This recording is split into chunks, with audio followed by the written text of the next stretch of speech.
The layer channel in FL Studio allows you to build sounds utilizing multiple sound sources all triggered from a single channel in the step sequencer.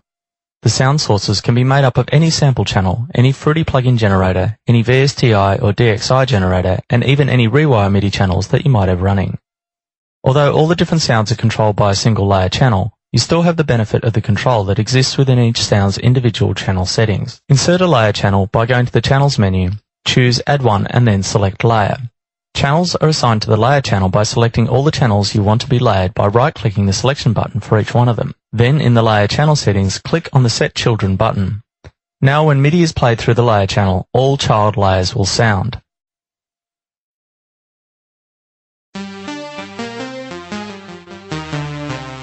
You can also record MIDI sequences into the layer channel, and these will play back in your project.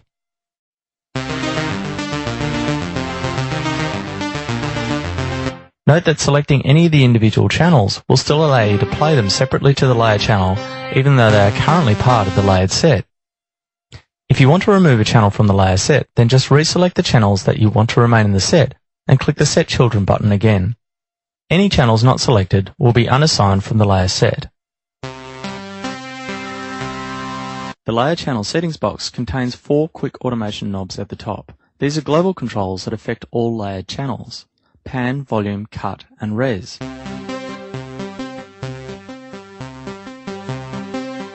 Note that these, along with the crossfade function which I'll be talking about shortly, only affect channels that contain any of FL Studio's inbuilt generators. If you use any third-party VSTI or DXI plugins, they will have no effect.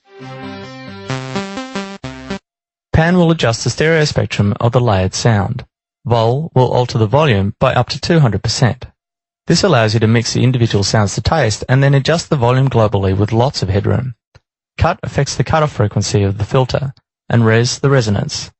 The great thing about these global controls is that they make automation of the individual components much easier, as you only have to automate one parameter as opposed to automating as many as you have layer channels. The Show Children button in the layering section below will select all channels that are attached to the layer channel. Beneath that is the Random button, which will cause different sounds to play randomly every time you play a new note. This is useful if, for example, you have a set of drum sounds in your layer and you want to achieve some more organic sounding variance in the choice of sample played. Beneath that is the crossfade switch. This will allow you to use the fade wheel over on the right to crossfade between each of the child sounds. As you move the wheel from left to right, you will fade into each sound according to the order that it is placed in the step sequencer. The first will fade into the second, then the second will fade into the third, and so on. Left to right corresponds with top to bottom in the sequencer. This can be useful for all sorts of effects, one of which could be the emulation of wave sequencing synthesis.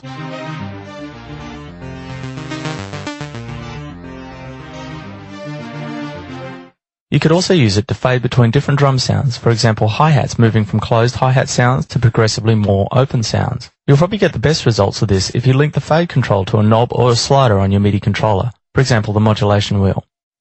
Other options for the layer can be accessed by clicking on the Layer Options button. The Split Children command will assign each child channel to a single key across the keyboard starting from the layer channel's root note. It will also adjust the root key of the children so that they will be pitched properly.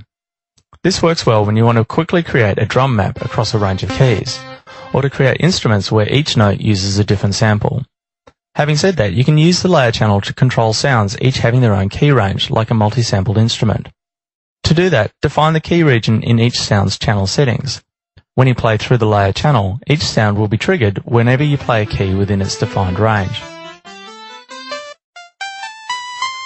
Under the Split Children command is the Group Children command. Selecting this will place all child channels into their own group that can be accessed from the channel display filter at the bottom of the step sequencer window.